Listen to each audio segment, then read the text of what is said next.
ఎప్పటికప్పుడు తాజా వార్తలను అందిస్తున్న ఏపీ పవర్ న్యూస్ కు స్వాగతం.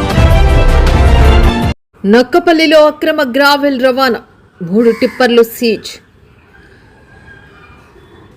అనకాపల్లి జిల్లా నక్కపల్లి మండలంలో అక్రమ గ్రావెల్ తవ్వకాలు రవాణా వ్యవహారం కలకలం రేపుతుంది.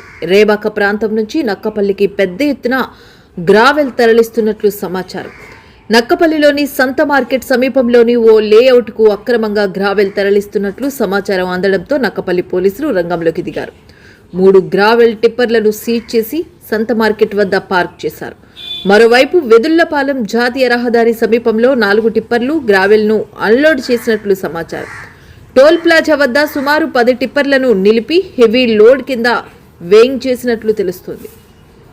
అక్రమంగా గ్రావెల్ తరలిస్తున్న వాహనాలపై కేసులు నమోదు చేసి అక్రమంగా గ్రావెల్ తవ్వకాలు జరిపిన వారిపై కఠిన చర్యలు తీసుకోవాలని స్థానికులు కోరుతున్నారు.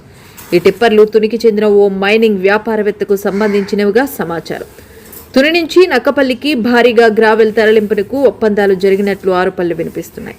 ఇక హోంమంత్రి ప్రాతినిధ్యం వహిస్తున్న ప్రాంతంలోనే ఈ స్థాయిలో అక్రమ గ్రావెల్ రవాణా జరుగుతుందన్న ఆరోపణలు రావడంతో అధికారుల చర్యలపై పలు విమర్శలు వెల్లువెత్తుతున్నాయి. ఈ వ్యవహారంపై పూర్తి స్థాయి విచారణ జరిపి అక్రమ మైనింగ్ కు అడ్డుకట్ట వేయాలని పలువురు కోరుతున్నారు.